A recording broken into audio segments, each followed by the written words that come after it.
Is muted. Good afternoon and welcome to another edition. This is the first five minutes of this live program, and what I'm going to be asking you is that you share this with your network. We've got a package load of information that we want to share with you today. For those of you who've been following us, this is, I think, the fifth time we are coming live on an issue that is really pertinent.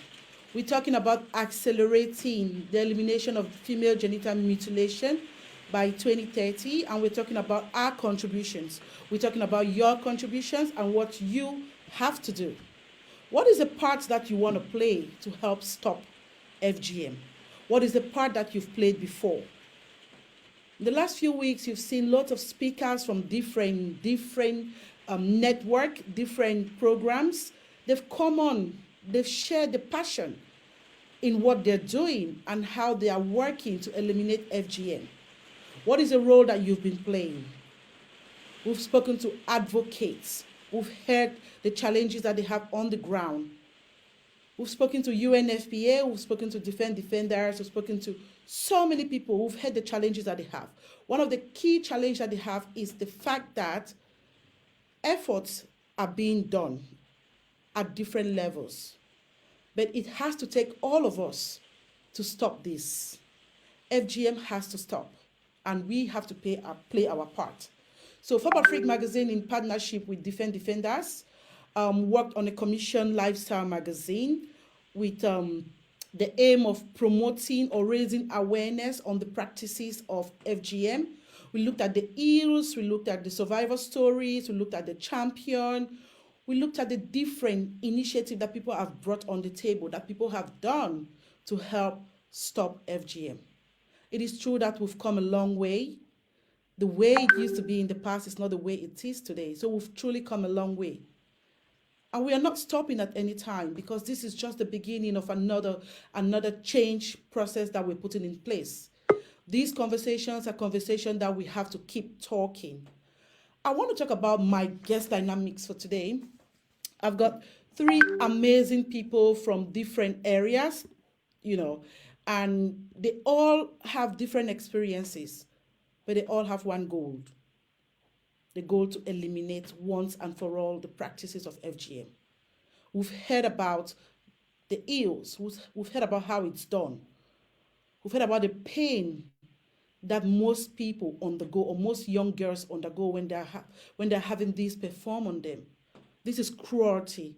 This is one of the most, women are born complete, but for some reason, culture feel that they have to be incomplete. So my first speaker for today is going to be Xheni. Xheni is the Policy and Advocacy Coordinator of the NFGM European Network, representing 34 organizations across 15 countries in Europe, all committed to achieving a world free from female genital mutilation and gender-based violence. She is part of the Secretariat of the network based in Brussels, and in her role, she's in charge of developing and implementing the advocacy strategy of the network by liaising with key stakeholders and decision makers at international, EU, and national level. So she'll be telling us today a little bit more about what she does, how she does it, and she's also going to be calling on you to join in this movement, join in this campaign, to see that what she's doing doesn't just stop at her level, but goes way beyond.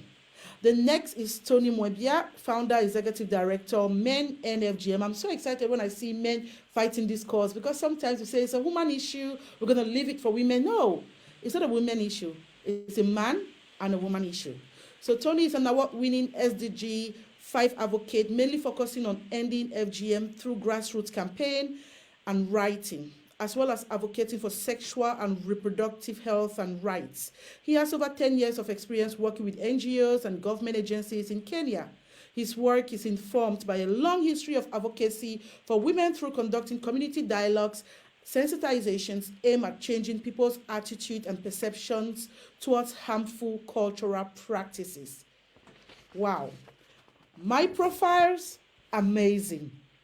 Now, the last but not the least for today is Soraya Addi. I must say, I am a fan of the book I Belong to Me. I am a fan of this book because when we were walking through the magazine, I kept reading different women in different places of the world, different languages, talking about their body and how their body belonged to them. It reminded me of the Me Too movement, or the movement where women have to step in front and say, I can decide to do what I want, I can decide to wear what I want, but my body belongs to me. I make the decision of what I want to do with my body. And that is my decision that I do consciously. So Soraya is a human rights advocate specialized in program beneficiaries empowerment and civil society mobilization. Passionate about women's rights, she has worked for 4 years for the African Union and UNFPA UNICEF Joint Program on the elimination of FGM as head of communication of the Selima Initiatives and coordinator of the Selima Youth Victorious Ambassadors Program. Soraya, as I said, is the author of the first children's book produced by the African Union, I Belong to Me, an empowerment tale of the African history of girls and women's rights. Now, that's a lot from me, and I think it's enough from me. I'm going to pop my guest on the screen, and then we can roll up. Let's see. Xheni is the first, and I'm just going to pop Soraya, and then I'm going to add Tony. Hello, welcome to this live program. I think the game number one rule of this of our program is to mute ourselves when we are talking. So I'm just going to mute myself, and then I'll just let you guys go around and introduce yourself. I know I've done a perfect job, but it's always better when you say it yourself. Should I start? Yes, you can start. I'll go. Thank you so much for the introduction. So yes, my name is Dani. I am the policy and coordinator of the GM Net. Rightly said, we represent 4 organizations currently across 15 European countries, and all of these organizations are committed to women's rights and to ending gender-based violence to achieve gender equality. Thank you so much for the invitation. Thank you. Soraya?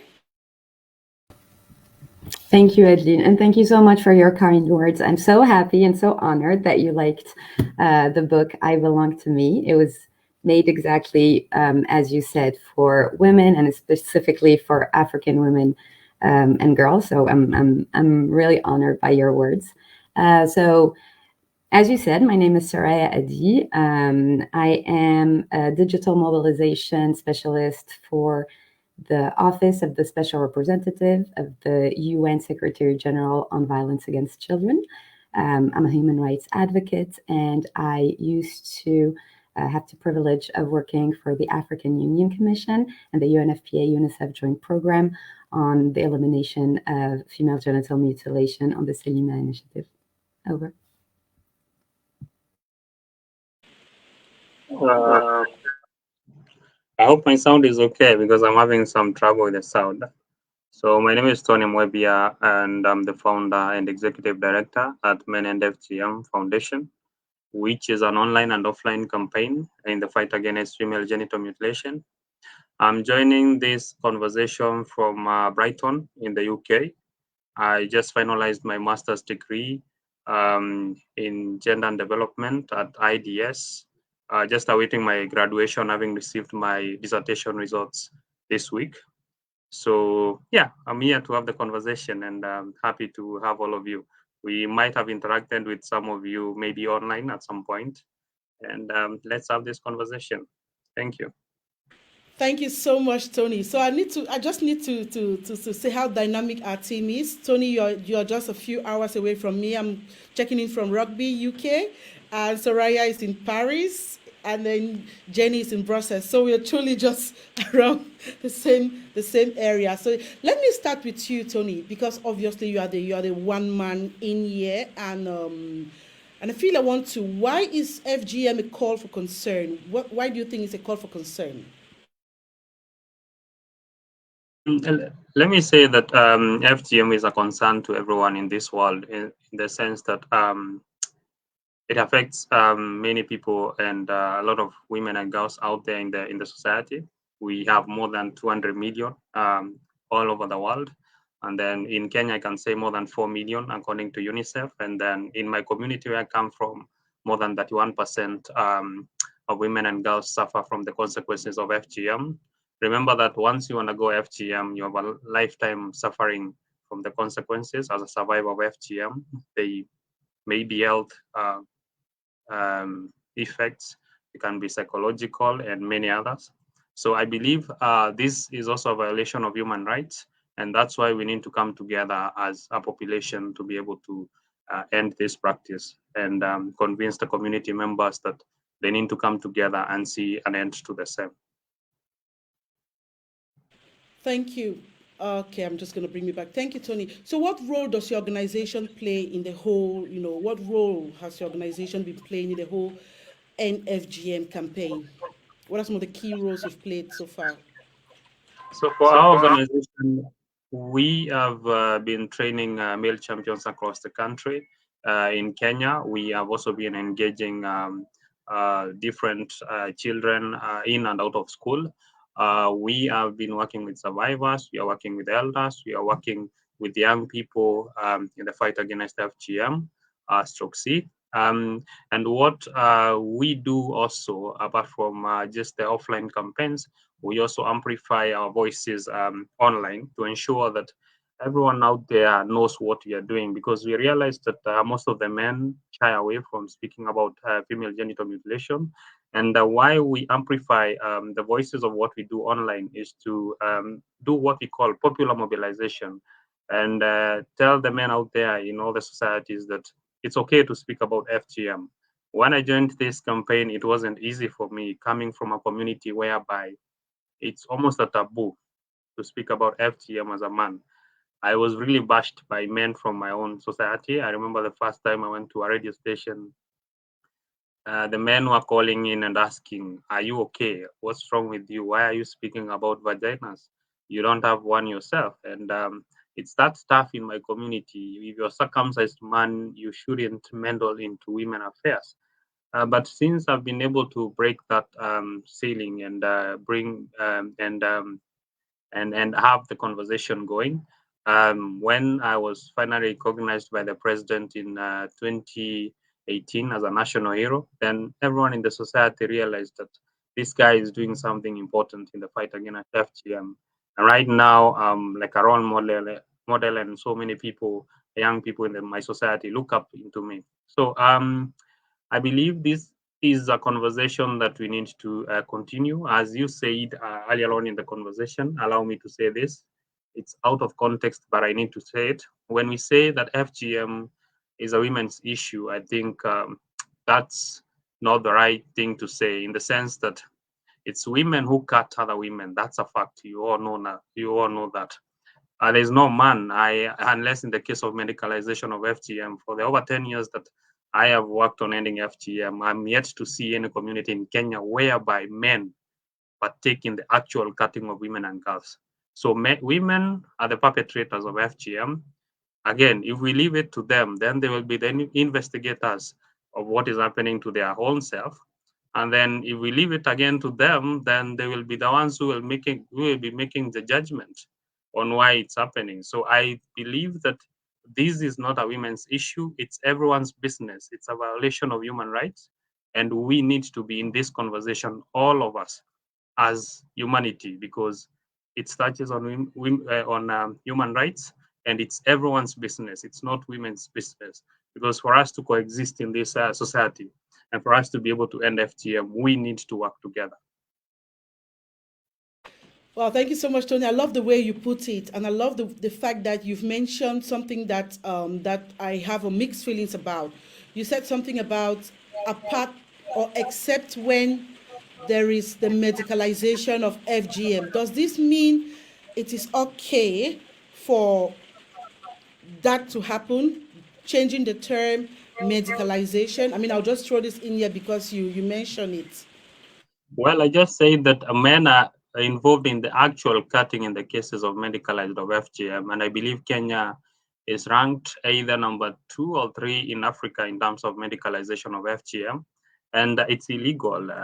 It's against the law, whether it's medicalized whether it's done by the traditional cutters or whoever does it, FGM is FGM, that is it. So it doesn't matter who does it, it's harmful, it's a violation of the basic human rights. I was just giving an example that the only place you will find men being involved directly in the actual cutting is when it's medicalized FGM. But in most cases, I am yet to come, and I would like to hear from all the experts in here if anyone has seen a traditional cutter who is a man, and then we can have that conversation.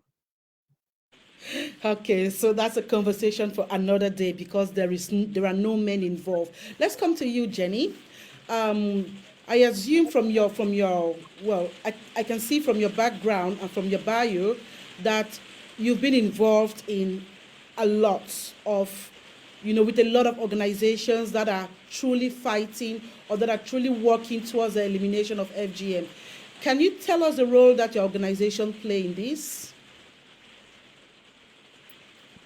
Yes, of course. Thank you so much. And yes, I'll use this opportunity to indeed also relate to what Tony was saying, and in particular to the fact that FGM is a worldwide issue. This is proven by the fact that in Europe, for example, the estimate is that over 600,000 women are living with the consequences of FGM, and that a further 190,000 girls and women are at risk of undergoing the practice. So this is to explain why our network exists. And I would also like to mention that this network was actually the outcome of a 5-year campaign that started in 2009 and lasted until 2014, which was very successful and brought together many organizations that were already working to tackle FGM in Europe, and they managed to bring this issue on the high-level agenda of the EU stakeholders with some remarkable policy achievements. For example, you must know the Convention on Preventing and Combating Violence Against Women and Domestic Violence, which is more widely known as the Istanbul Convention. This was one of the first time where FGM was criminalized and recognized as the issue in Europe. And then the European Union also in 2013 for the first time delivered a political strategy through its communication to really tackle FGM at the European level. So this is to explain why we work on this and why it is a European issue as well. And our role as civil society continues every day in ensuring that such commitments that have been made are accomplished, they are monitored, and they are actually delivering on the needs of the survivors and the communities at risk. And every day we engage with stakeholders, with decision makers, but most importantly, what we do through the work of the Secretariat and through the work of the members, of course, which are the core representatives of our work, is to include and make sure that the FGM-affected communities in Europe have a role to play in the advocacy activities that we carry out, and that their recommendations, their needs are actually listened to and delivered upon. So in part of this work is also to discuss how we talk about FGM, because it is very important for us to really tackle and deconstruct those underlying stereotypes that are around the practice, because we know that these negatively impact the sustainable elimination of the practice.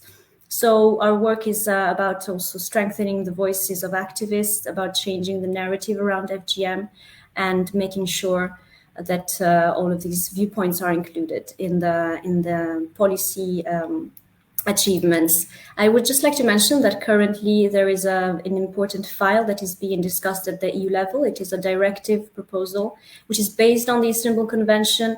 So it criminalizes various forms of gender-based violence. But most importantly, we believe when it comes to FGM, it really focuses on providing harmonized high standards, minimum high standards across the EU and different EU countries for protection, prevention, and support measures, which is what is really needed for this sustainable elimination of FGM. So we make sure that we work with the institutions of the EU level, who are in charge of drafting and adopting this directive so that it becomes effective EU law and that it actually delivers adequately to the needs of survivors or people at risk of gender-based violence. Thank you. Thank you very much, Xheni. I think I've just popped a link in the comment section for our audience to pick it up, because you've mentioned some truly very important and pertinent points, which I feel through that link, I'm going to keep sharing links. Through that link, more people can go later, click on that link, and then educate themselves more about FGM and what the European Union is actually doing to eliminate this. Let me come to you, Soraya. I want to talk about the importance of regional institutions to have programs on FGM. It's true that the African Union has its own initiative to eliminate FGM, and I'd like you to tell us a little bit more about this program so that we can, go out and carry out more research, educate ourselves, empower ourselves, and continue to make progress towards eliminating FGM. Thank you very much, Adeline, for your question, and thank you for having me today on this panel. So to put it a little bit back into context, as the other panelists have said, FGM is not an African problem. FGM is not an African issue. It exists worldwide. The numbers are about 200 million women around the world who are alive today who have undergone FGM, of which, however, 125, according to the estimates, are in Africa. So the highest prevalence rates are in Africa, which means that it is really important that the African institutions, such as the African Union, African governments, member states, take ownership of the issue regarding female genital mutilation. And again, to bring it back to the context, female genital mutilation is not a practice that exists outside of the world. Female genital mutilation is a symptom of an illness that is, unfortunately, very sadly, common to the rest of the world. We live in patriarchal societies. We live in societies with many misogynistic norms, and FGM is one of the symptoms. It's a cultural and harmful practice that is a symptom of a wider system, right? So when it comes to the African Union, in 2019, the African Union has launched its initiative on the elimination of female genital mutilation. The initiative was adopted unanimously by all of the member states, 55 member states of the African Union, and we commonly call it the Salima initiatives. Salima is an Arabic word which means safe, healthy, complete. This is why the initiative has been called this way, so that we can break the cycle of the narrative regarding FGM. And instead of eliminating something, we are bringing something to the table. So we are bringing safety. We are making sure that the girls are as complete as they were born. This is why we say she was born Salima. It's the slogan of the initiative. She was born Salima. Let her grow Salima, right? So let her grow safe. So the first thing that the African Union did through this initiative is change the narrative by taking ownership of the issue. Because, as we all know, it is a social norms issue. So the best way to fight this practice and to eliminate it is by understanding all of the cultural nuances around it, understanding that according to the countries or to the communities or to the ethnies, FGM is going to be practiced for different cultural reasons, even though the root cause is always the same, gender inequality. Also, it is important that a regional institution such as the African Union takes ownership of this issue, because the African Union is a political institution. It represents 55 member states, the 55 African countries. So its role is a political role. What the African Union decision in 2019 has said is that every country should have policy regarding female genital mutilation. Every country should allocate domestic resources for the elimination of female genital mutilation.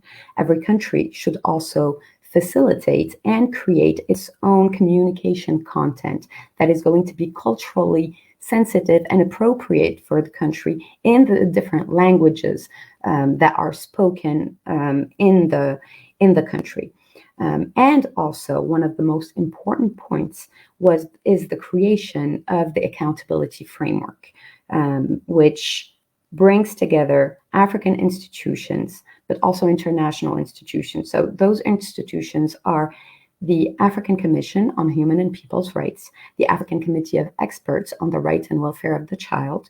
It also brings to the table the partners such as the UNFPA-UNICEF Joint Program on the Elimination of Female Genital Mutilation.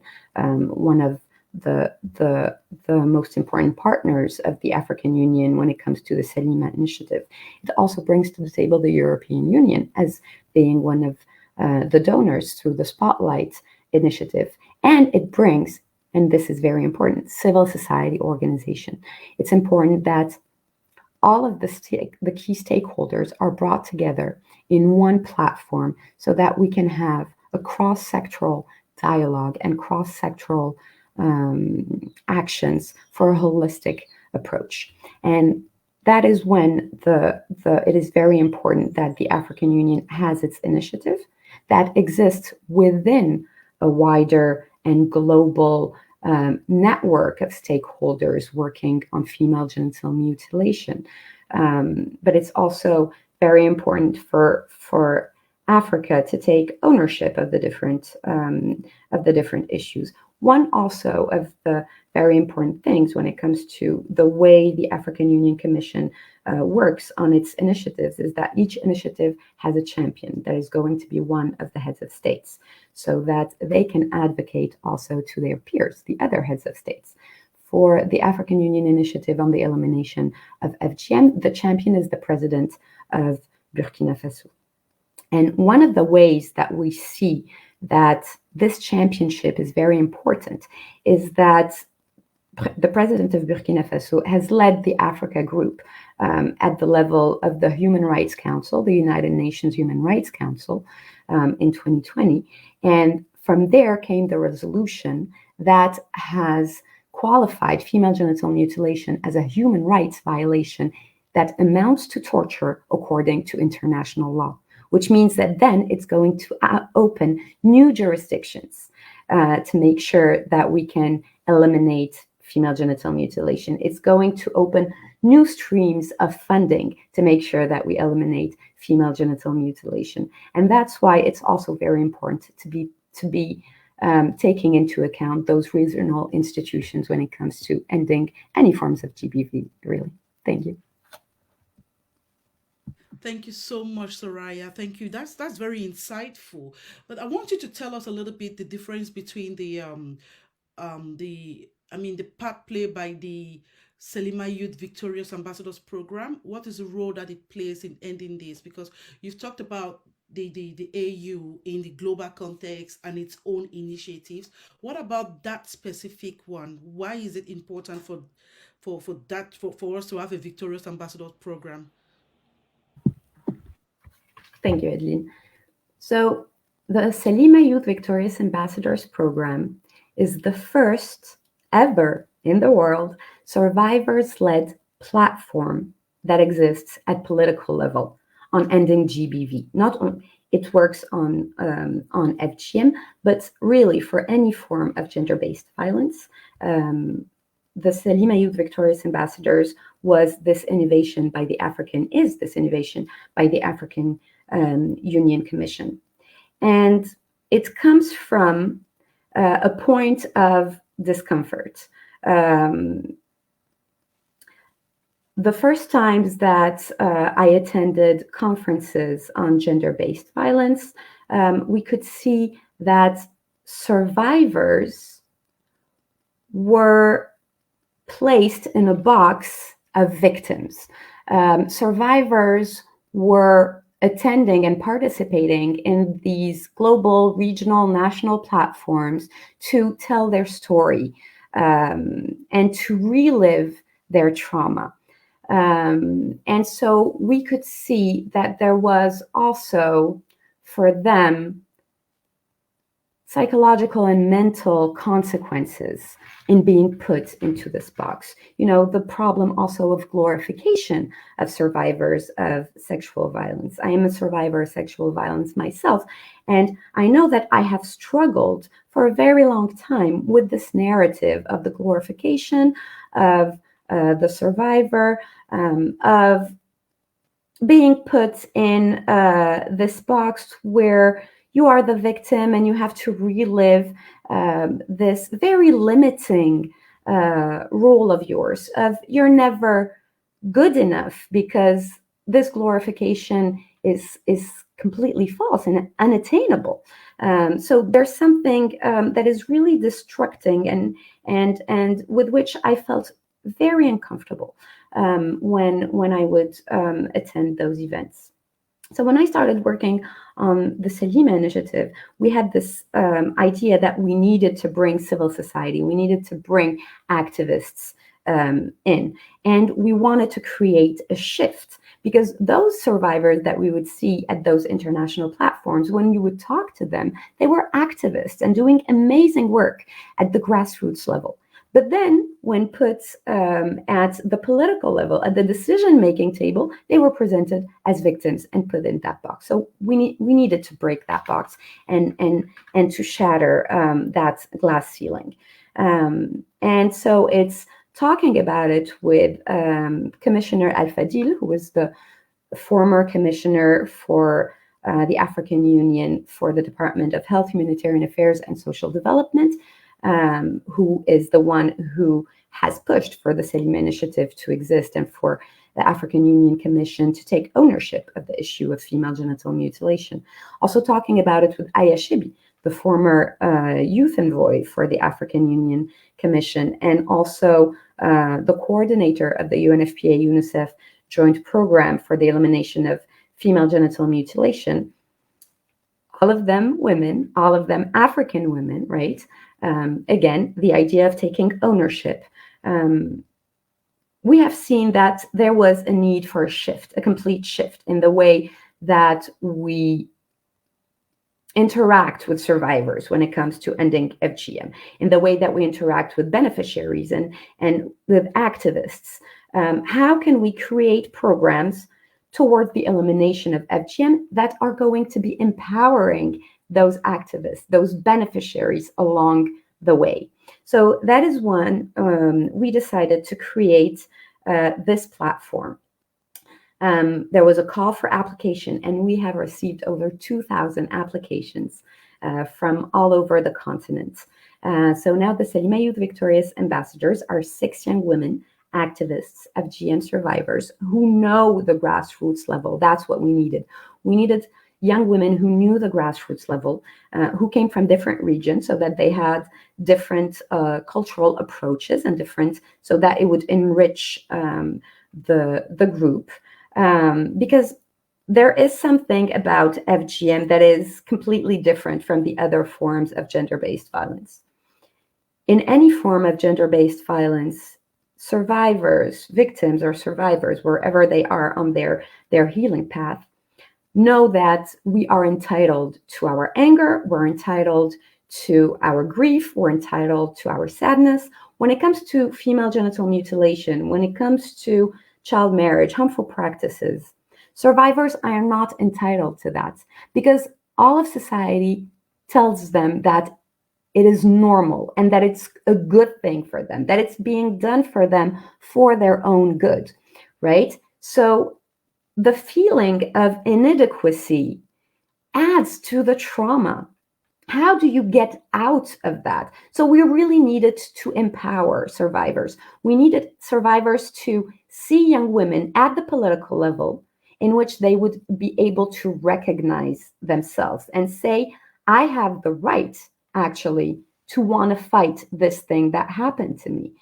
Because earlier we were talking about the fact that female genital mutilation is perpetrated by women. Female genital mutilation is perpetrated by traumatized survivors of female genital mutilation.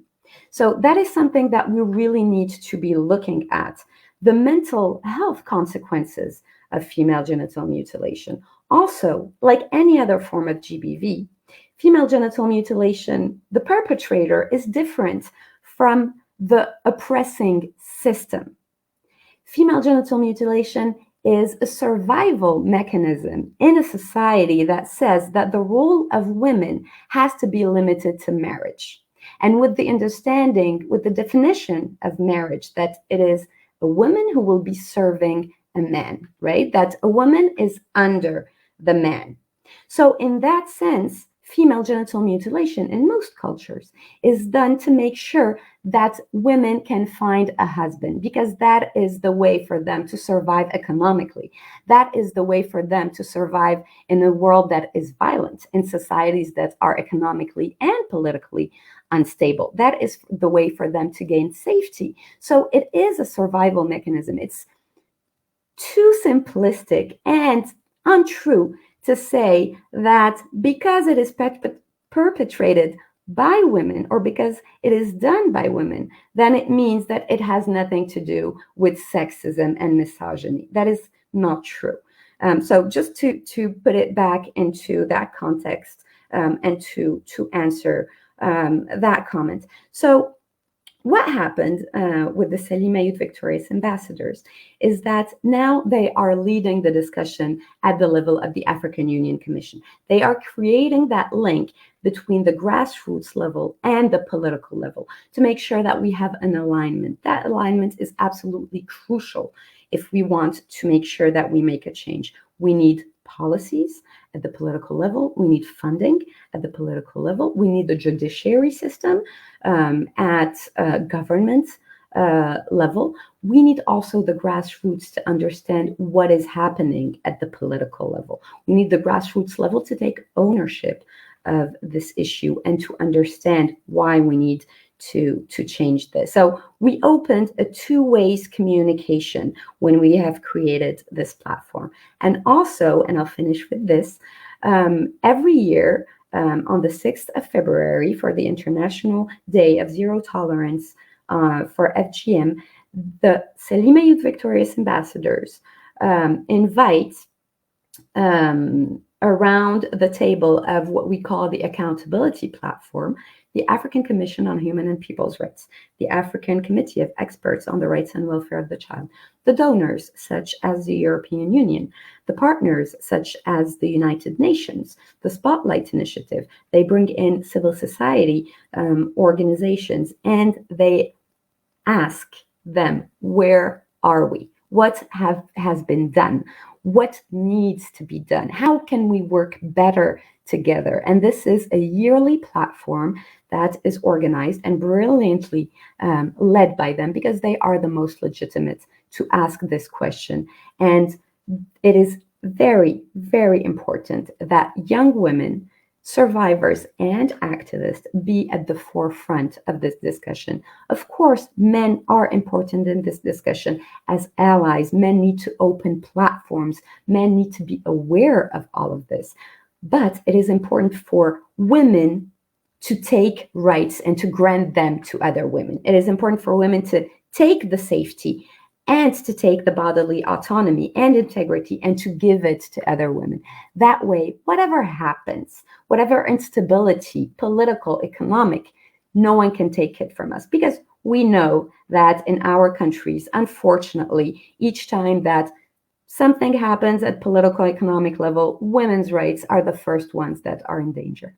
Over. Thank you. Thank you so much for that clarity. I'm sure we've all been clarified. I mean, I'm clarified on a lot of things. After working, on that magazine, I thought I've heard it all. I thought, I understood.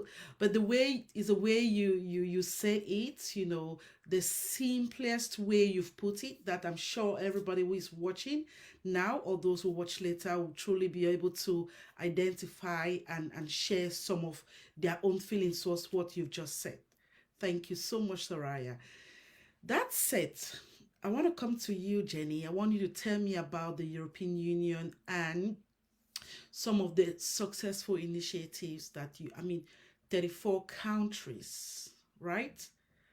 You know, more than 15 different, initiatives that you have, that you're managing on a day-to-day basis. It definitely is not easy. I want you to tell me about some of the success stories that you've registered and what made them different. Thank you so much, Adeline, for that question. Indeed, one of the projects that we are most proud of, actually, that stems from the fact that we represent currently 15 countries across the Europe, so European Union, and also a couple of countries that are not part of the Union. It's actually the map that you linked before in the comments. So this interactive online map. This is a very important tool, we believe, because it is a map around FGM in Europe specifically, and it brings together centralizing all the knowledge that we have currently when it comes to what the prevalence rates are in a specific country, what laws and policies are in place there, what kind of support services are accessible, what kind of community engagement mechanisms, if any, there are, and this and the data, of course, and this is a way of mapping really comprehensively the situation when it comes to FGM in Europe, in the European continent. So we think it's a very important achievement because it's an advocacy tool. It's a tool that also allows for increased knowledge around the issue. It also allows to raise awareness around the issue and why it is a European matter. But also, and this is something that doing the research around the map has allowed us to do, is to identify the promising practices that are already being implemented at the national level, regional level, or also local, when it comes to, for example, protection and prevention measures, as well as support services for survivors. This indeed is what we have done. We have selected the best practices that we have been able to identify. We have mentioned what makes them, in the map, we say what makes them a good practice. And we have also created a poster or a brochure that is called the Good Practices Brochure, and maybe we can share the link to that as well, which kind of selects a few of these good practices. And its main aim is really to, well, first of all, say what works, and then also inspire other states, for example, to raise their standards and the level of provision of support, prevention and protection in particular, within their own national context. So it is also meant to really foster the exchanges of promising practices between countries, and to kind of, together with the policies that are also being designed to play an important role in that sense, to achieve very high standards when it comes to how we tackle FGM, how we speak about it, and who we involve. So in this sense, I also think it's important to mention that there are some challenges to this, and they include, the presence of xenophobic, Islamophobic, and racist reactions and behaviors. And this is why our network is also promoting very much an intersectional approach to widen the understanding that we have of FGM, who it affects, why, and what are the reasons behind it. And we have started to do this also by taking clear positions, by publishing position papers. And actually, the first one is about to come out, so it will be published next week. And it aims at discussing the interconnection between FGM and racist discrimination and how it affects our work, but also activists, more importantly, the work of civil societies and of affected communities, and what can we do to overcome this type of challenges. So we will definitely share these documents when they're out. Thank you. Thank you so much. I think you've covered the challenges and also some of the great initiatives that you've done. You've also shared some of your success story, which I find it quite interesting. Sometimes we carry out initiatives and we just keep going. We're like a vehicle without a destination, but it's always good for us to stop from time to time to celebrate some of these key milestones, some of these key successes. Tony, I know you are a national hero and you were actually celebrated and recognized by the president. this must only be because of the work that you've done and how you've done it. Please, I would like you to share with the audience some of the initiative that you've done, how you did it, and how successful they were.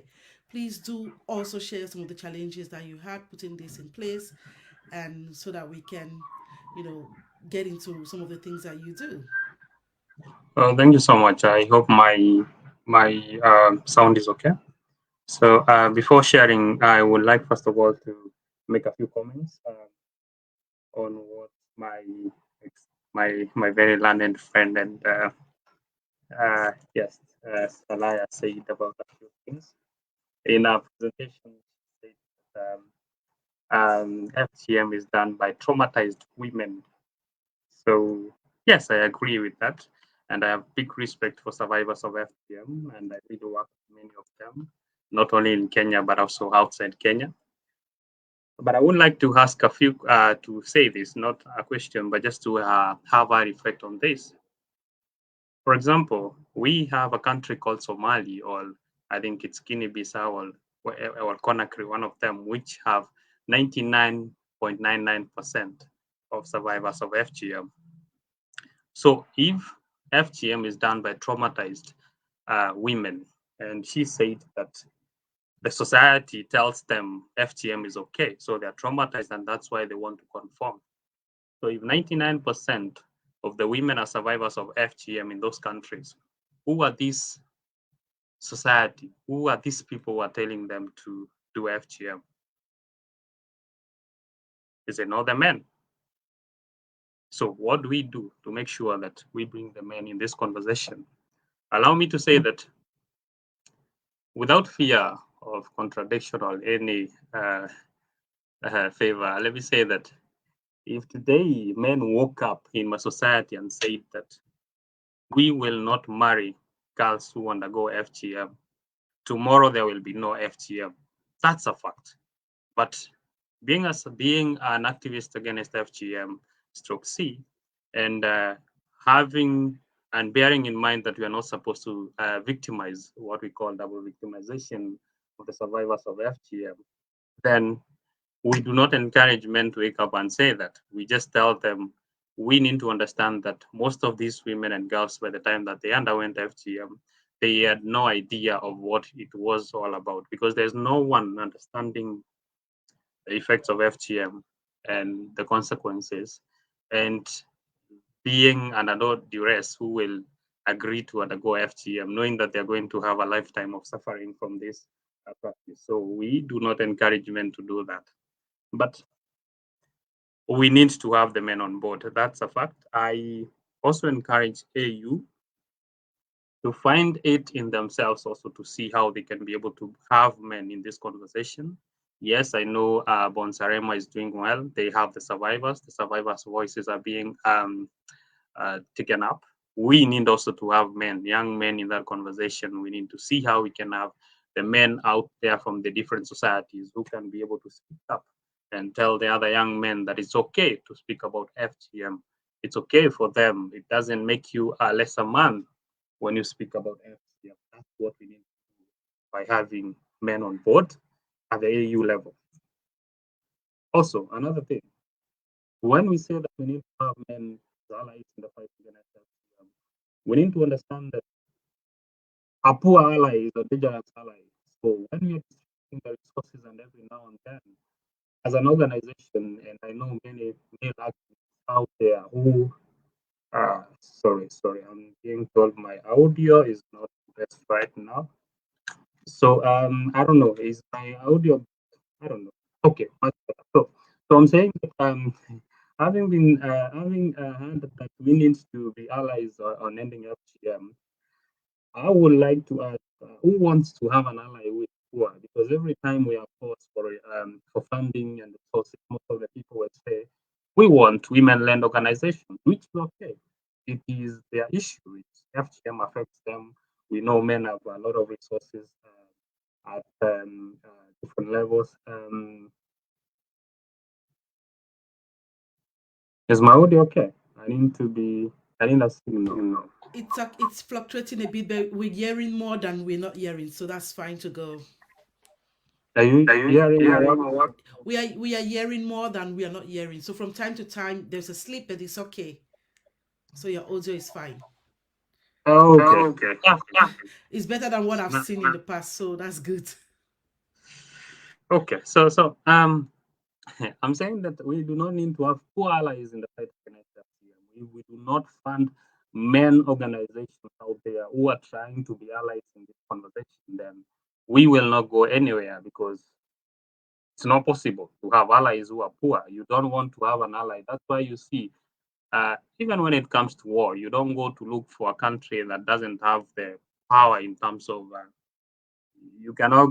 That's not an ally. It's someone will become a burden to the whole conversation. So we need to sit down and have this conversation and speak to the fact that we have 7 years to go. 2030 is here. We do not have luxury of time. We cannot continue doing what we were doing since 1980s and assume that we are going to end FGM. We will have discomfort in the conversation, but we have to do what we have to do to end this FGM. Now, on to what MN and FGM has been able to do. I'll just mention a few things. We have been able to train male champions of Kenya in 12 counties. Kenya, we have 22 counties of FGM. So we have been able to train over 1,000 male champions spread across different counties in Kenya. And after training them, we have them as champions who are out there spreading the good message about ending FGM. Anyone interested to seeing the voices of the male champions who have been trained can go to our YouTube channel, that is Men and FGM, and you will be able to see what they say after undergoing the training. Because for us, we use the visual materials. We show the men what actual FGM entails. I know we have do no harm principles. We do not show this to the victims of FGM. We do not show it to women and survivors. Sorry, I'm sorry to use victims. The survivors of FGM. We do not show that material to survivors of FGM. But for us, we show it to the men out there because coming from the society I come from and understanding the context of Kenya and having visited all the FGM practicing communities in Kenya, some of the men that we talk to have not had a chance to go to class. And in African context, if you have not gone to class, you have not chance of studying biology. You have no idea how a human anatomy looks like. So when you go there and start telling them you're cutting clitoris, I don't know, labia majora, I don't know, they have no idea what you're talking into. And even 99% of women in that society have undergone FGM. It simply means most of these men in their lifetime have had an encounter with a woman who has undergone FGM. So to them, that's normal. So these theories you're coming with of having FGM or having been mutilated, to them, it doesn't apply because they have not, that's normal to them. They have not had a chance to know how a normal woman should look like or how an anatomy looks like. So for us, we use the visual materials. We show them what actual FGM entails, the actual cutting. And then most of them, I have seen elderly men, respectable men in the society, shedding tears because to them, they were shocked. Is this what our women and girls have been going through? Because to them, they did not have an idea. And to them, it's normal. I'm sorry to say that I have had instances in communities in Kenya where we have gone for training, and the women say, because we like to bring few women to our male conversations, and the women are here saying that in my community, sex, the men just come in, we don't live in the same house. A man, when they want to have sex with me, they come, they tap me, then I know the man wants it, we do it, and the man disappears. So there's no interaction whatsoever. These men have no idea what you're even talking about. So if we do not bring them into this conversation, that's why I have a pinned tweet that says, by not involving men in the fight against FGM, is like a doctor treating symptoms of a disease and ignoring the disease itself. Because these men have no idea. They are the disease. We need to have them in this conversation. So apart from the training of male champions, We have also come up with a guide on engagement of men and boys in the fight against FGM in partnership with UNICEF Kenya and the Anti-FGM Board. It's ready. It's going to be launched soon. Once it's launched, you will have a soft copy. You can be able to download it from our website or that of UNICEF or Anti-FGM Board.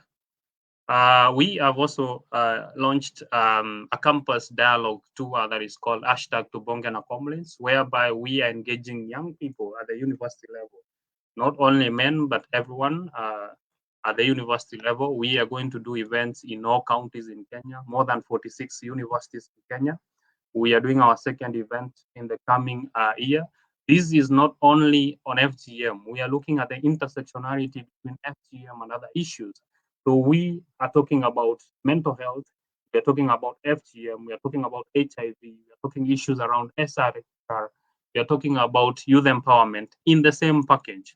So we have more than 15 partners bringing together different agencies, different organizations working on different issues and creating this platform whereby they can be able to come. Yes, as we are speaking about FGM, the young people are also learning about other things that come together with FGM, child marriages, and all these things together. So those are some of the simple initiatives we have been able to do. I can speak the whole day, but I don't want to speak more. If you're interested in knowing more what we are doing, just visit our website. You will be able to see what we do. At Men and FGM, we call it as it is. We say the way things are. We do not sugarcoat anything because time for sugarcoating is over. It's 7 years. We have been sugarcoating since 1980s. We cannot continue sugarcoating anymore. We just have 7 years. We have to end FGM. It's the high time it becomes uncomfortable. It has to be an uncomfortable conversation, and then I believe we will get there and we will be able to end FGM. Thank you so much. Wow, Tony, you've painted a picture. I mean, I can see clearly the picture that you've painted, and I believe that Soraya and Xheni they've also seen that picture that you've painted. And I love the fact that you're saying the time is past for us to sugarcoat and beat about the bush. Now is the time for us all to say it as it is and feel happy about it, happy in the sense that we are saying it as it is. People will and should understand exactly the issues that we have at hand and what we need to do in our individual or collective capacity, what we need to do in order to make sure we achieve the 2030. I mean, it's in 7 years time. So now we need to accelerate, we need to press progress, we need to put more pressure on what we're doing.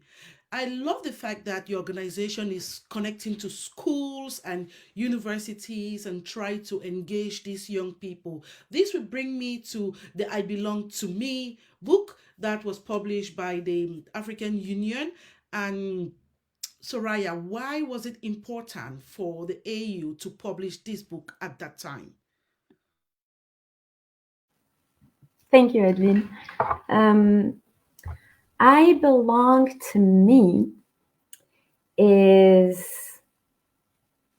it's again, this reality is lived by women and girls everywhere in the world. One illness, different symptoms.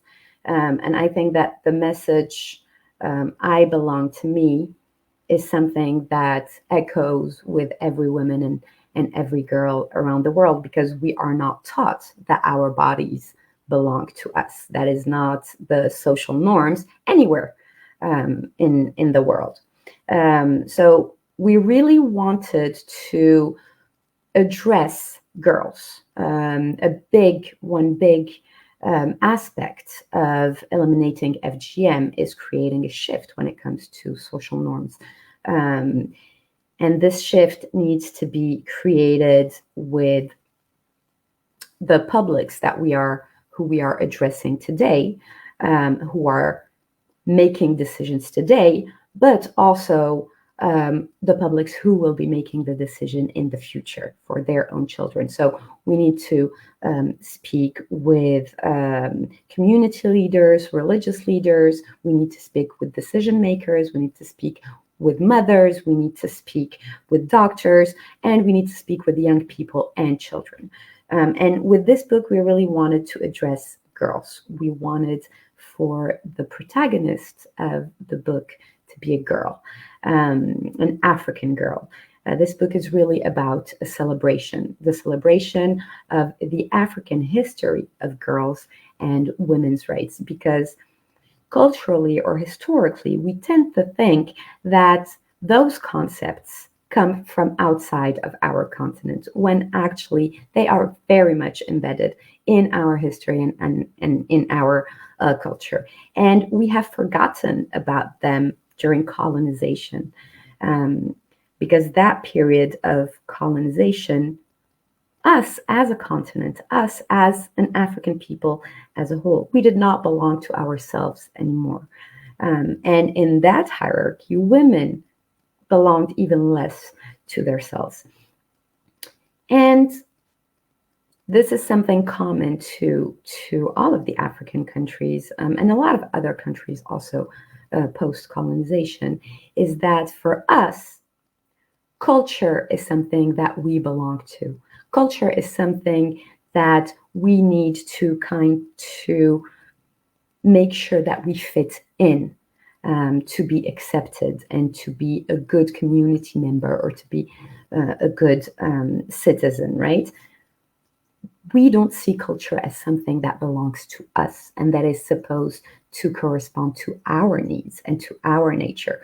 So I Belong to Me is also about starting this conversation. We wanted it to be a children's book because we wanted to go inside the homes. We wanted this book to be a conversation starters between children and their parents. And in the book, the protagonist is a girl, and the ancestors are going to take her on a journey during a dream. The book is very much embedded in our African history, our African culture, and our African social structure, which are beautiful and so rich. And we wanted to stay true to that. And that also is the result of the fact that the team that has created the book is 100% African female, African women. So I had the honor to write the story. The beautiful illustrations were created by Disirama Fanilaba, who is an artist from Ghana and Togo. And the editing team is the Nala Feminists Collective. So with young women from Eritrea, Tunisia, Kenya, and we had the same vision that we wanted to celebrate African feminism. We wanted to celebrate our culture. The illustrations, it was very important to us that the illustrations show the richness of the aesthetics of each country that this little girl is visiting. So she is visiting the Gambia because she's going to learn about the African Charter on human and people's rights. She is visiting Cairo to hear about the first international conference on population and development. She is visiting Lesotho to know about the African Charter on the rights and welfare of the child, Maputo, etc. And in this book, she hears about those important milestones and policies regarding girls' and women's rights from women and from men as well. And once she wakes up from this dream, she knows it's important. So she goes to her community and she brings together the village elders. She brings together her parents. She brings together everyone from the community so that they can all discuss what that dream means exactly. And so it's those structures that we wanted to celebrate, also showing that we have the solutions from within. At community level, at policy level, we have the solutions already with us. It's only about believing that we can do so. And it was really important, again, always the question of, of ownership. And here I'm going to digress a little and come back to the remarks and the question from Tony. So he was referring to a country. Somalia is the country that has the highest prevalence rates when it comes to female genital mutilation, with 98%. That does not mean that women cannot lead the conversation if 98% of them are survivors. It doesn't mean being a survivor of sexual violence is not something that defines you your whole life. It doesn't define every aspect of your life. And the trauma that you may feel into having to perpetrate, again, FGM to justify the fact that it was done to you, and to justify the pain that you have felt when it was done to you, to say it was worth it. If I have gone through this trauma, if it was done to me by women in my community, with the acceptance of my mother and my aunts, for instance, the best way, or to deal with that pain, is to say it was necessary. They did it because it was necessary. So I have to do it because it is necessary. This is it.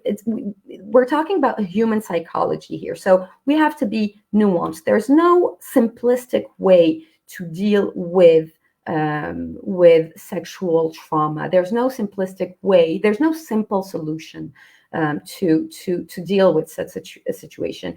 And FGM is a taboo. GBV is a taboo. Adeline, earlier you were talking about the Me Too movement, which happened just a few years ago, barely a few years ago. And we, even as women, took in the face the magnitude of the problem of sexual violence and sexual harassment, because even between women, sexual violence is a taboo that we are still unpacking and still looking into. So we have to be very careful and not draw conclusions too fast. We are still learning, even us professionals who have been working on this for years, we're still learning as we go. And we need to really keep an open mind when it comes to this. And when I say it's important for women to be at the forefront when it comes to gender-based violence, it's this idea of I belong to me. It's our bodies and they belong to us. And it's important that we learn how to fight for our bodies and our integrity. And of course, I completely agree with the fact that if tomorrow all men say, I will not marry a woman who undergoes female genital mutilation would stop it. Yes. But is that what does it mean? It means that whatever happens, men decide what happened to women's bodies. That is highly problematic. Men decide whether a woman's body should be mutilated for men to accept it and to want it. And men decide whether it should stay intact for them to accept it. It means that whatever we decide as women, it depends on what men want us to be and how they want our bodies to be. And it's the same thing if we look at the other side of the mirror in the Western world. It's the same thing when it comes also to all of the beauty standards, right? What do men want? And I will take that shape. So we have to stop asking ourselves, what do men want and how can I make my body be accepted by men? And men have to learn to be allies. Men are going to have to learn that they do not lead on every aspect of the world, and that women are the ones who are going to be leading conversations when it comes to our rights, to our bodies, to our mental health. Women are going to be co-leading on the societies that we build together, because we share them, we live together, we're happy to share them, of course. But when it comes to us, we need to be leading the conversation, because we need those rights to be consolidated.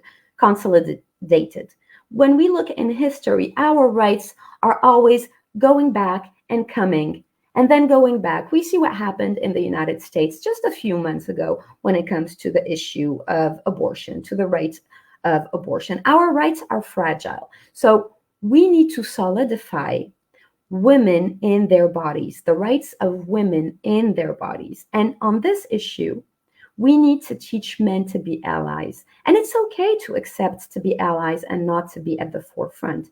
When it comes to men's rights, to men's issues, we have always been allies. In the 60s, 70s in the United States, when it came, Black women have left the feminist movement to stand by Black men who were going through violence. And it's okay to be allies. They were allies. They were there during the independence wars in our countries in the 60s. Women were allies because it was men's wars. Women were allies to make sure that our countries would become independent.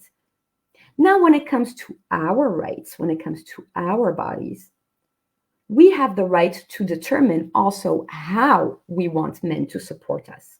That is very important because the decision of our bodies needs to be within our hands. We need to have safe spaces where we explore our rights, our wants, our needs, and our worth. And our worth has to exist completely outside of the male gaze and completely outside of any male consideration. We need to understand that our worth comes also from education, providing education to girls, being able to have economic independence for women. We need to see women and girls as value outside of any marriage consideration. And I am not bashing the institution of marriage or anything, but we need to see women's value in addition to the idea of marriage, of motherhood, etc. That is the only way that female genital mutilation, child marriage, any other harmful practices are going to be ended. If the fact of being a woman, living as a woman, is enough, and if women, our role and society sees us as something more than a dowry that we can have, that our economic, what we bring to the table is something of value outside of marriage. That is how we end harmful practices. And it's going to be on the long run. We know that, but it's okay. We're working for it. And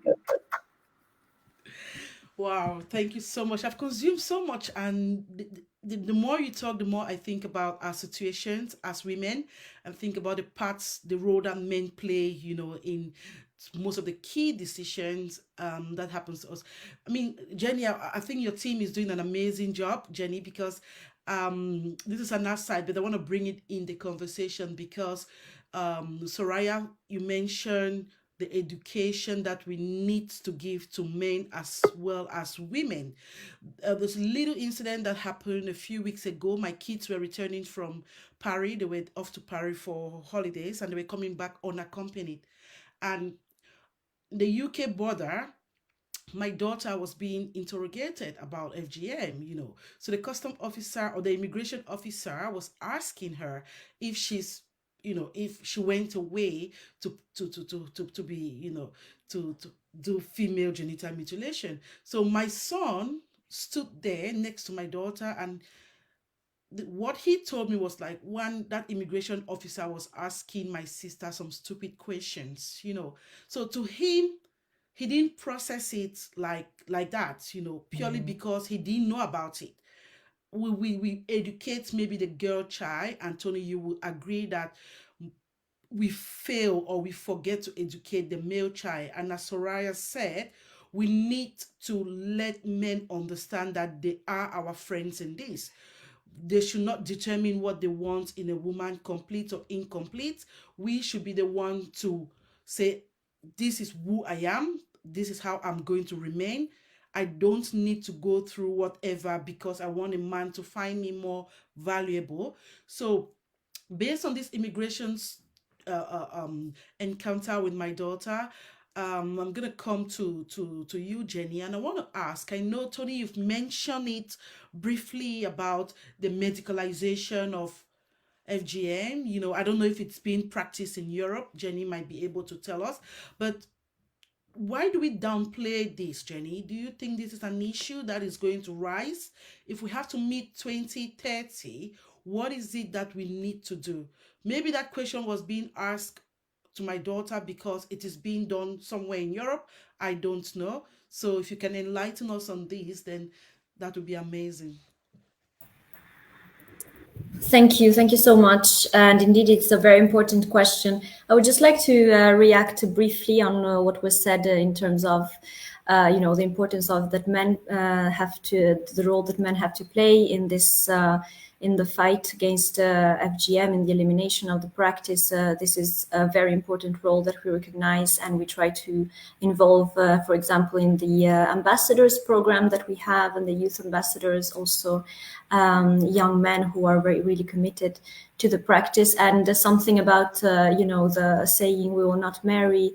For example, people and women who have gone FGM is a way of doing it for sure, but it's also important to nuance this and to be careful about this issue, because we do not want in the end to discriminate also the survivors who have undergone the practice. So it's a very delicate approach that we need to take, and it's important to make sure that this is not about remaking survivors undergo again a trauma or a feeling of exclusion and discrimination. But beyond that, I think there are many great things have been already said in terms of education, in terms of peer-to-peer also education, and we have also some great experiences that we have been, and initiatives that we have done on this. One of them I see you have already linked it to is the Purple Chair. This was a series of videos that was done on YouTube. Actually, it's a channel on YouTube. And it's a series of videos that are made by youth, young people from affected communities, and are addressed to other young people. And it's about educating each other about the issue and all the different aspects that surrounds FGM. So this is a very great initiative that we have. And also the Understanding Community Voices has been a very important project where I think we can find also answers to the viewpoints of the survivors, and how the men can also be involved in the battle. So this is a project where we have showcased the work done by activists in a few European countries that have been selected also due to, because of the rates of prevalence in these countries. And their objective is, of course, to influence policy and legislation, to shift attitudes, break stigmas. Definitely one of the challenges that we face currently, beyond the community engagement aspect that I have already mentioned, is also that of medicalization that you were asking me about. So I'm happy to announce that we have been working actually on having a position as a network on this topic. And there is a position paper that will be published very soon. And I can only say that the medicalization of FGM is a seriously dangerous practice. If I have to identify a couple of reasons, I think at least two reasons, because on the one hand, there are studies that show, in particular, I'm referring to some Asian countries, Indonesia, for example, Malaysia, that the medicalization of FGM can even result in greater harm to the girls, because it's a use of more invasive surgical techniques, for example. But beyond that, and maybe even more importantly in a way, is that if we choose to carry out FGM within a medical setting or by a health professional, we are perpetuating the patriarchal stereotypes and the gender inequality, symptoms and issues that are underlying the practice, and we ultimately end up institutionalizing, legitimizing a human rights violation and a form of violence against women and girls. So it is also, of course, a breach of the principle of the do no harm, which is a core principle of the medical ethics. And this is something that we strongly say also in the position paper. And we definitely and ultimately condemn, and we should condemn strongly this trend to make sure that it doesn't happen. And a way that we can also ensure that it doesn't happen and we prevent it from happening is by training the health professionals so that they know about the issue, that they know how to act if they encounter the possibility of having to do it. So this is the main recommendation that we have on tackling it.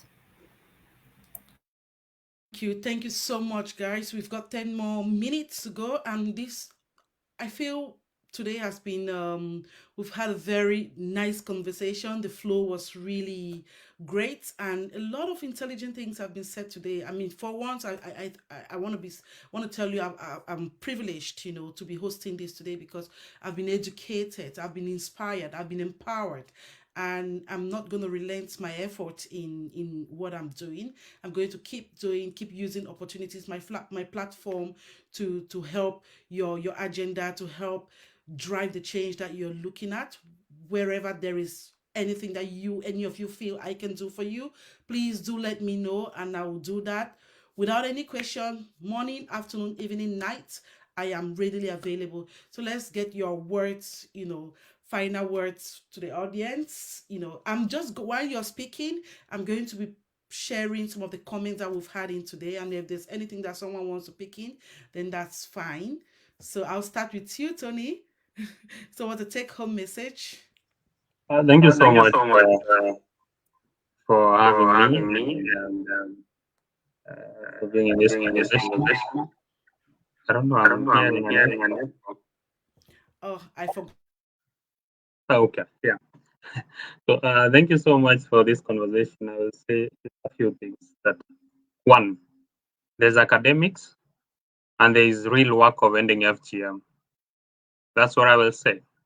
I have just graduated. I'm just waiting for graduation from IDS, the best in development studies in the world, having schooled in a class of 27 and only 2 male, one from India and me, and 25 very well versed women doing amazing work all over the world, mostly feminist. But I will say this, when I touch down in Kenya soon, and when I go to the community, I forget about IDS, because there is academics and there is what happens in the communities. That old man, 90 years old, 80 years old, who you're going to talk to about FGM, I can say he has PhD in culture, not one, but maybe 10 PhDs, having lived his lifetime knowing and convincing and telling people why FGM should continue. So my parting shot is there's academics, there's what we can say on Zoom, there's what we can discuss at CSW, there's what we can discuss at the AU level, but there is the ground, which is the community. And that's where the rubber meets the road. And that's where we need to know how to tackle these conversations. Thank you so much. Thank you very much, Soraya. Thank you, Adeline. I think it's a hard. When I saw the questions on what is the takeaway, it's the hardest of them, because you just want to put everything in there. You want to say everything, right? I would say that maybe the one thing that I would love for our audience to take with them is that we are entitled to wish for better. We are entitled to ask for better, to demand better, on whichever aspect it is. Here it's female genital mutilation and women's rights. We are entitled to demand that this practice ends. We're entitled to demand that our governments put in place strong policies and that they implement them. We are entitled to demand that the police does its work when it comes to ending female genital mutilation. We are entitled to having spaces where we can discuss this, because again, it's not going to end just because there's a policy or a judge that says so. So we really need to keep the conversation going, and wherever we can go, when we can enter a space, we are entitled to disrupt the rules of that space to demand better. For instance, the Salima Youth Victorious Ambassadors decided that the role of survivors in political spaces needed to be more than victims. So they went in and they disrupted that space, that they disrupted that representation. And it's absolutely crucial. We need also to disrupt the narratives that we tell ourselves, because this is really the beginning of the fight that we are having to end FGM. This is the beginning for us in Africa as a continent. We are not a young continent. We have a long and very rich story, but we are politically a young continent because our independence, we were able to take it barely 60 years ago. So this is something really new to us. And we are discovering our human rights as women. Men are discovering their human rights also for all of us as a society. We're trying to figure things out. So that would be my takeaway. We are allowed to demand for better and to go into spaces and to disrupt them to build something better for all of us. And that is whether, no matter our age and no matter our gender. Over. Thank you. I know it's Jenny's time. I've also seen a lot of, I'm sure we've cleared the conversation and the reactions to each and every one of our point of view. This is us purely sharing our point of view. So Jenny, over to you. Yes, I'll be very brief because I think that everything has already come up. But I think what is very important, and what somehow also, the diversity of this panel and all of these discussions already show, is that it is high time that we acknowledge that FGM is a global issue, and it affects a diversity of people worldwide within this broader realm of gender-based violence. So it needs to be tackled as such, as global gender-based violence. And we must keep in mind also that it has very concrete consequences, but it is also, as we said, a form of patriarchal violence. And as we, I don't want to repeat what Soraya has been saying, but of course it's also about this unacceptable idea that the women and girls' bodies are not their own and they don't belong to them. So this is what we need to work on, deconstructing, and this is what we need to keep asking the duty bearers that have committed to do so. So I would say, let's increase the global efforts. Let's include all stakeholders committed to gender equality in increasing investments, first of all, because this is clearly one of the huge challenges that we have, but also increase investment, particularly to the community-led actions, and because this is key for the achievement of the elimination of FGM. So that would be my takeaway. Thank you so much. Wow, thank you very much, Jenny. Thank you, Soraya. Thank you, Tony. This, to be honest, has been much more powerful than I anticipated when I came on, when we first started. It has been powerful because of how openly and how honestly you've all shared your point of views. And I know we have our deadlines 2030. I know there was a question that says, how ready are we? So I'm just going to ask you to say yes or no. We're not going to the detail of yes, we're going to achieve it, or no, but this is going to be like a firm this is your opinion. We have the 2030 that we've been given as a deadline to eliminate FGM once and for all. So Tony, do you think this is a yes or a no? It's a yes and no, depending. Sorry, It's okay, go on. I'm still having a. I'm saying it's a yes and no, depending with what we want to focus on, whether it's academics or doing the actual work. That is what will determine. Thank you so much. Thank you. What about you, Soraya? Yes or no?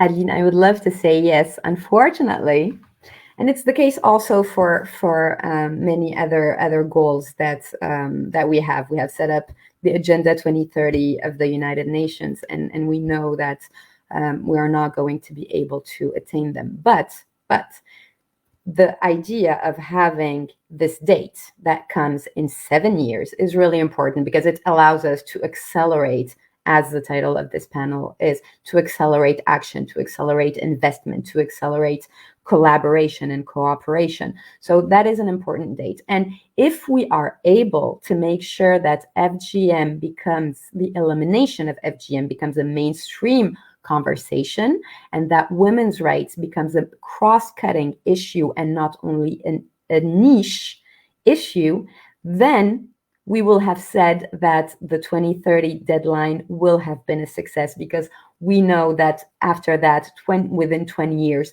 FGM would be eliminated. Great insight, Xheni. I would also love to say just yes. But the reality is that it's a process. I'm hopeful. So I think that it's very complicated to know that by 2030 it will be final, the achievement will be final, but I'm very hopeful, and I quote what the other speaker said, that we need to keep working on it and making sure that it's an issue that is really mainstreamed across all the other issues that and across the Sustainable Development Goal agenda itself. So thank you so much. So depending on where you're coming from, where you're looking, it's a yes and it's a no.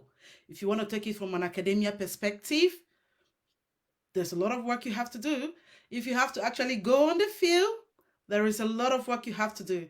But one thing I'm going to implore you today, please, people, if you're watching, join us.